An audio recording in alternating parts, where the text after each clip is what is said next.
আসসালামু আলাইকুম এভরিওয়ান। আজকে আমি জলবায়ু সচেতনতা সম্পর্কে একটি ছবি আঁকবো। আর এই ছবি আঁকাটা খুবই ইজি। তো ফার্স্টে আমি আমার আর্ট পেপারের মাঝখান দিয়ে একটি দাগ টেনে নিলাম, আর তারপরে একটা পৃথিবীর শেপ দেওয়ার চেষ্টা করছি। এখানে পৃথিবীর শেপ দেওয়ার জন্য এখানে আমি একটি চাঁদা ইউজ করেছি। তো এখানে আমি অর্ধেক পৃথিবী আর্ট করেছি। তো উপরের দিকে আমি ঘর আর্ট করে দিচ্ছি। তো আমার ছবি এক সাইডে থাকবে গাছ লাগানো সম্পর্কিত এবং আরেক সাইডে থাকবে গাছ কেটে ফেলা। আর ফাইনাল লুকটা খুবই সুন্দর হয়েছিল। তো এখানে আমি একটা মানুষ আর্ট করে নিচ্ছি যে কিনা গাছ লাগাচ্ছে। আর মানুষের সাইড দিয়ে আমি আরও একটা গাছ আর্ট করে দিব। এটা একটু বড় করে আর্ট করতে হবে। আর এখানে আমি A4 সাইজের পেপার ইউজ করেছি। তো এখানে আমি গাছের কিছু অংশ কেটে দিয়েছি, বাদ রেখেছি আর্ট করা, যেহেতু এই পাশে থাকবে গাছ কেটে ফেলার একটি ছবি।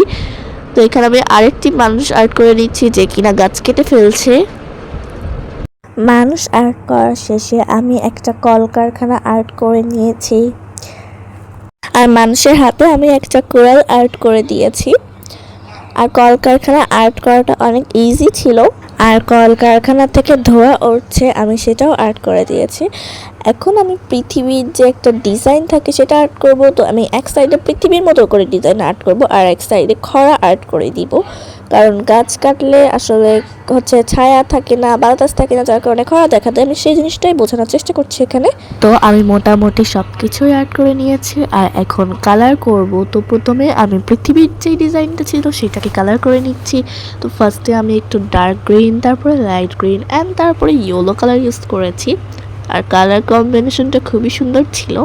আর এখানে মাত্র 50 টাকার ডমসের কালারটা ইউজ করেছি। তো ওই কালারটার সাথে আমি একটু পানি ইউজ করে নিচ্ছিলাম, তাহলে কালার ব্লেন্ডিংটা খুবই সুন্দর হচ্ছিল।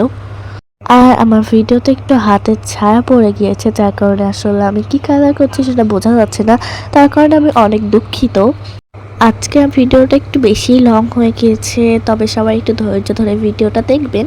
আর কে কে আমার জুলাই পেইন্টিংয়ের ভিডিওটা দেখেছিলেন কমেন্ট করে জানাবেন, আর ভিডিওটা কেমন লেগেছে সেটাও জানাবেন। এখন আমি সবুজ কালার করা শেষে যে বাড়তি অংশগুলো ছিল পৃথিবীর ভেতরে, সেখানে আমি স্কাই ব্লু কালার করে দিচ্ছি। আর আমি ভিডিওতে সম্পূর্ণ কালার করাটা দেখার চেষ্টা করেছি। তো এই তো আমার পৃথিবীর এক সাইডের কালার করা শেষ। এখন আমি করবো খরা কালারটা। তো এখানে আমি ফার্স্টে রেড কালারটা ইউজ করে দিচ্ছি, আর রেড কালার ইউজ করার পরে ব্রাউন কালার দিয়ে খরা যে ডিজাইন বা দাগগুলো ছিল সেটাকে আর্ট করে দিচ্ছি। তো প্রথমে আমি সব বড় জিনিসগুলোকেই কালার করে দিয়েছি, তারপরে ছোট ছোট জিনিসগুলোকে কালার করেছি। পৃথিবীটাকে কালার করা শেষে এখন আমি গাছগুলোকে কালার করে দিব। আর এখানে আমি জাস্ট ব্রাউন কালার ইউজ করেছি, অন্য কোনো লাইট ব্রাউন বা ডার্ক ব্রাউন ইউজ করিনি। কালার করার সময় এটা অনেক সাবধান থাকতে হয়, কারণ কালারটা সুন্দর হলে ছবি আঁকানো যেমনই হোক সেটা অনেক সুন্দরভাবে ফুটে ওঠে। কিন্তু কালার যদি একটু বাইরে চলে যায় তাহলে ছবিটা নষ্ট হয়ে যায়। গাছের পাতাগুলোকে কালার করার ক্ষেত্রে আমি সেম জিনিস ইউজ করেছি, dark green, light green and yellow colour. আর গাছের ক্ষেত্রে এভাবে কালার কম্বিনেশনটা করলে আর্ট করাটা অনেক বেশি সুন্দর হয়, আর গাছটাকে অনেক সুন্দর লাগে। তারপরে যে আমি গাছ কাটার অংশ আর্ট করেছিলাম সেগুলোকে ব্রাউন কালার করে দিচ্ছি। এখন আমি ছোট চারা গাছটিকে লাইট গ্রিন কালার করে দিব। চারা গাছটার ডালটাকে ব্রাউন কালার করে দিব। আর এখন আমি কলকারখানাটাকে কালার করে দিচ্ছি। এখানে আমি কলকারখানাটাকে ব্ল্যাক কালার করেছি। ব্ল্যাক কালার করলেই জিনিসটা বেশি সুন্দর দেখা যাবে। এখন আমি মানুষের যে ড্রেসগুলো ছিল সেগুলোকে কালার করে নিব। তো আমি একটা মানুষের ড্রেস পিঙ্ক কালার দিয়েছি অ্যান্ড প্যান্টটা ব্লু কালার দিয়েছি। আর একটা মানুষের ড্রেস পার্পেল কালার আর প্যান্ট গোল্ডেন কালার দিয়েছি, এবং ফেস, হাত আর পা স্কিন কালার করে দিয়েছি।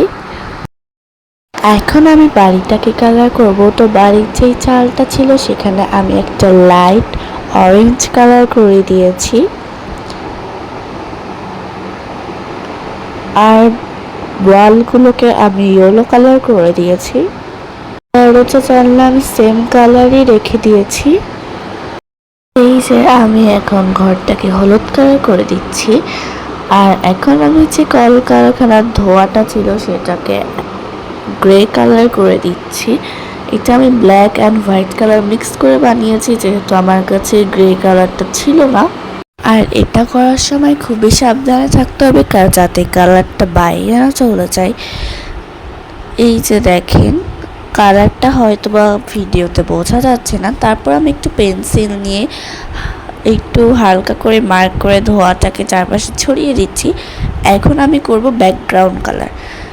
তো ফার্স্টেই আমি একটু ব্লু কালার নিয়ে চারিদিকে লাগিয়ে দিচ্ছি, তারপরে পানি দিয়ে এটাকে ভালো করে ব্লেন্ড করে দিচ্ছি। ইয়েলো কালারের ক্ষেত্রে আমি সেম প্রসেসে ইউজ করেছি।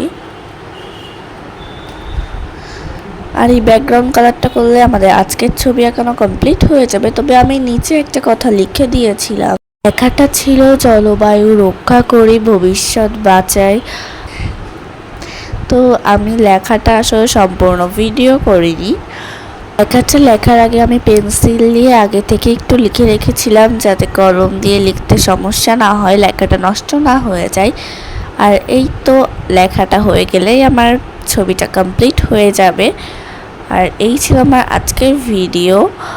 আর আমার পেন্টিংয়ের ফাইনাল লুক ভালো লাগলে লাইক কমেন্ট শেয়ার করবেন, আমার চ্যানেল সাবস্ক্রাইব করবেন। আল্লাহ হাফেজ।